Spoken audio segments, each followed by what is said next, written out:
My name is Gavin Evans, and this is my video for December of all the Blu-rays and DVDs I got. I got lots, so let's just get started. First with Wind Chill. I've never seen this movie before. It's one of Emily Blunt's first performances, and I think she does a really good job. I like the atmosphere, and I liked the first half. There's a great psychological element of whether or not she can trust this one dude. But then it becomes a ghost movie in the second half, and it completely lost me. Still fine, it's a mixed bag. Then we've got the 2006 Black Christmas, and I actually like this movie. I think it's really well shot, and it is brutal. Like, there is some very horrific moments. It's not as good as the original, but it's definitely better than the 2019 piece of shit. So, I like this one. Then I've got A Christmas Horror Story, and I reviewed this one already, but I like it. It's not great, but you've got Santa fighting evil elves, you've got a Krampus storyline, you've got a haunting storyline, you got, what was the other one? Oh yeah, this Changeling one. Yeah, it's just a consistently fine movie, but in my review, I did not mention the musical score, and I love it. Like, the opening theme to this movie is just phenomenal. So, yeah, it's a fun enough time. Then we've got Christmas Bloody Christmas, and I actually kind of dug this movie. It's visually stunning to look at. I love the use of colors and lights, and I thought the two leads were fantastic. They had such great chemistry. When it turns into a slasher movie, it kind of lost me for a bit. It makes a decision at the halfway mark I really didn't like, but a decent movie. Then we've got P2, and this one's alright. Not great, but an entertaining enough thriller. Then I also got this Paranormal Activity, the Ultimate Chills collection. I like this franchise. I know, it's a hot take, because everyone seems to despise it, but the first movie is just a perfectly escalated series of events. Lots of atmosphere and tension. Then we got the second movie, which is more of the same, but still well executed. The third one, I like a lot. I like how crazy it gets, and I love the unique camera movements. I even like the fourth one. I like this franchise. I think this one has some nice effective moments as well. You've got Catherine Newton in it. And yeah, it's not great, but it's fun. Then you've got the marked ones, which definitely is crazy. It feels more like Chronicle than it does Paranormal Activity, but I enjoy it. And even when it gets ridiculous in the last 5 minutes, I'm like, it's still a fun, entertaining movie. The Ghost Dimension, I haven't rewatched. Maybe I'll like it more, but I don't like the fact you see the ghost. This is the one where I didn't care for it at all, but maybe it's better than I remember. I'll watch it again one day. And then we've got Next of Kin, which I think I gave a 6 out of 10 to on this channel. I'm bumping that up, 7 out of 10. I really liked this. It has sat incredibly well with me. I love the atmosphere, I love the setting, and I love the change in rules. This one was far better than it got recognition for. So yeah, and then it also came with this behind the scenes disc. So I look forward to checking that all out. Hold on, let me put these all away.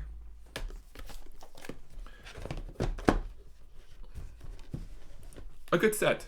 I like the fact I own them all on Blu-ray and that I've got individual discs. I got like a one collection pack of Saw, and I wish I had the individual cases with the slip cases, but whatever. Then I've never seen this show before, but from everything I've heard about it, I think I would love it. So I got Tales from the Crypt. I've heard it can be campy and cheesy and scary, so I don't know when I'll check it out, but I think I'll love it when I do. Okay, then I got The Pope's Exorcist, and this is a movie I gave a negative review for, but it sat really well with me, so I just watched it again this morning, and I'll admit, I was wrong. It's not perfect, it's still pretty generic, it can be boring every now and again, but there's campy fun to be had, and I love Russell Crowe's performance, and the last act is great. So yeah, I enjoy this one now. Then we've got Texas Chainsaw 4, which is the last movie I needed to buy. I've never seen this one before. I hope I like it. Isn't like he a trans in this one or something like that? I don't know. I've got doubts, but I'm going to do a review series for these movies in October. I do wish I could get the Netflix one. I actually really like that one. But yeah. I'm not a 4K fan, but sometimes I cave and sometimes I buy it. So I got Titanic in 4K. This is the best movie of all time, if you ask me. I love it. I know people love to hate on it, but all of its cheesiness and sincerity is why I love it so much. I think it is a beautiful, heartbreaking movie. I think you've got everything you could want in a movie. It's tense, it's thrilling, it's funny, it's romantic, and my goodness, it just moves me to no end. Like, I could go on and on about it, but that scene where the band is playing together and it cuts to the captain willing to go down with his ship, it cuts to the architect willing to go down because it's his mistake, to the old couple in bed, to the mom reading the bedtime story to the kids, and at the end of the day, we're all going to die. It comes for everyone, and it's just I think it's just a really beautiful movie, and I love the music, and it's so well directed. It holds up significantly. I love the performances, especially Billy Zane. I love how over the top he is. This is a perfect movie. Love it. I need to talk about the next one because I love it so much. I really do. The next one I got is Weird, the Al Yankovic story, and I'm glad I could buy this movie because it went straight to Woki or something like that last year, but I liked this movie. I thought it was really funny. It has one of the funniest movie endings I've ever seen. Daniel Radcliffe is great, and not every joke lands, but it's definitely one you should watch. Then I got the 2013 Evil Dead, and I love this movie. Like, it is brutal. Like, it is. There's a scene when Mia whips off her arm, and like every time it gets a physical reaction from me. It is really well made. I think it's well written, and yeah, I love it. It's different than the original because the originals are campy and funny, and this one is as serious as they come, but it's effective at that. This was a movie I got for Christmas, The Water Horse. I liked this movie a lot as a kid. I think it's very charming and enjoyable. I haven't seen it in quite a while, but I look forward to revisiting it. I've never seen this movie, but I got Mom and Dad. It's directed by Brian Taylor, who's doing the new Hellboy this year, a movie that I'm actually very excited for. And I read the plot to this movie, and you've got Nicolas Cage, and I'm like, okay, this seems like it'll be a fun time, so I picked it up. I also got Monster House on Blu-ray. I like this movie. The animation does not hold up. It kind of looks like shit, but hear me out. The movie is still fun. I like these creepy kids movies. I like the idea of this house that comes alive. So while it's flawed, I still really enjoy it to this day. Okay, then we've got Teenage Mutant Ninja Turtles Mutant Mayhem. And this won't make my top 10 of the year, but it comes pretty close, I think. I really like this movie. The animation is just stunning. It could have been a Spider-Verse ripoff, but no, it's its own thing entirely, and I love the overall vibe of the movie. The score by Reznor and Woss is fantastic, and I like the voice cast a lot. They really brought these characters to life incredibly well. I know there was some controversy about April O'Neil, but I think it's the best take on the character I have seen. And yeah, it's a really enjoyable, funny, charming time. A bit simplistic, but it has sat really well with me. Then we get to 300, 1 and 2. The first one I used to hate. I just rewatched it and I was wrong. This movie walks. It's just the most masculine movie ever, and it's got great action, great characters, great writing. I enjoyed. I also enjoyed the sequel quite a bit. I think that gets lots of hate, and I don't understand why. Okay, so I already own these movies on DVD, but I got Thor 1, 2, and 3 on Blu-ray, so I can have them on Blu-ray, because otherwise my Marvel collection is like Blu-ray, DVD, Blu-ray, DVD, Blu-ray, DVD, so I'm trying to get them all on Blu-ray. I actually think these three movies are like all on the same level of quality. They're all very mediocre movies. The first one would be my favorite in the franchise just because I love the musical score so much, and I love how serious it takes itself at times in the Shakespearean story. The stuff on Earth, though, is where it loses me. Thor 2, I like the final battle. I like the music. I like the relationship between Thor and Loki. The villain is shit, but it's not as bad as people make it out to be. And then Thor Ragnarok. Okay, look, this movie is very entertaining. You can have a fun time with it, but considering everything that happens in this movie, I just feel like it's the wrong tone for this movie. Like, he loses his dad, he loses his hammer, his eye, he finds out his sister's a genocidal maniac, and it's just all played off like a joke. So, like, it's fine for what it is, but it just should have had more emotional weight to it. We watch his planet get destroyed, and you feel nothing. It's also when the jokes start getting really predictable. So, these three movies, I don't know, I'd probably give them all like 5, 5.5. They're not great, but they're not bad, I guess.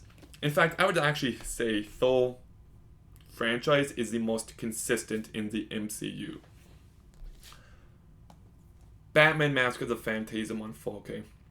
This is one of the greatest movies ever made, period. Not just Batman, not just superhero movies ever. I think that this is everything I want from a Batman movie. There is real complexity to the story and how Batman wasn't what Bruce wanted to be. There was a point where he's at his parents' grave and he's just talking about how he didn't count on being happy, and it is just a beautiful, heartbreaking moment. And there's real depths here. I love the tone and how it takes itself seriously, but you can still have a villain like the Joker. I'm not a fan of the modern Batman movies being realistic and grounded. I don't like that. The scene when Joker's reaching for the baloney instead of the knife is just top tier comedy. I love the music by Shirley Walker. It's very operatic, and I love the first date music. So yeah, like, this movie is a masterpiece. I love it. It is definitely one of the best superhero movies ever made. I think I made a list a few years ago and I put it number 6 or 7. It would be top 5 now. Okay, I got this for Christmas, the Wop Trilogy. I've never seen 2 and 3. I do like the first movie. I like the practical effects. I like the action. I love how abrupt the ending is. I've never loved it though. It's entertaining, it's good, not great. Okay, we've got 2 more. This was my Blu-ray buy, and it's Uncharted. Okay, I gave this movie a bad review when it came out because I'm a die-hard fan of the games, and it just gets everything wrong. But, putting my love for the games aside, if this was just called Funky Mark and Tom Holland, then I think it's a perfectly fine, entertaining adventure movie. It's not great, but I do think Tom Holland is good in this movie. Miscast, yes, but still good. And I still think there's enough ridiculousness, enough over-the-top action set pieces to say it's a fine time. I wish the Uncharted movie was amazing, it deserves better, but putting my bias aside, it's not bad. And it was like $10, so I was just like, fine, I'll get it. I'm an Uncharted completionist. But not a Last of Us completionist, I guess, because I will not buy that TV show. It's a piece of shit, but stay tuned for my worst TV shows of 2023 list. It's The Last of Us. I really hate that show. I love the games, but I hate that show. Then the last movie I got was Angel Heart. Many people compared this movie to The Skeleton Key, and they're very different movies, and it's like well shot, well acted. I don't know if the ending entirely works for me. I feel like I have to watch the movie again, but at the same time, I don't know if I want to watch the movie again. It can be pretty boring, but I still think it's decent enough. So, yes, those are the movies I got in the past months. What did you think of any of these picks? Any stand out to you? Let me know in the comments down below. Make sure you like, comment, subscribe. Stay tuned for more videos soon. And Gavin, out.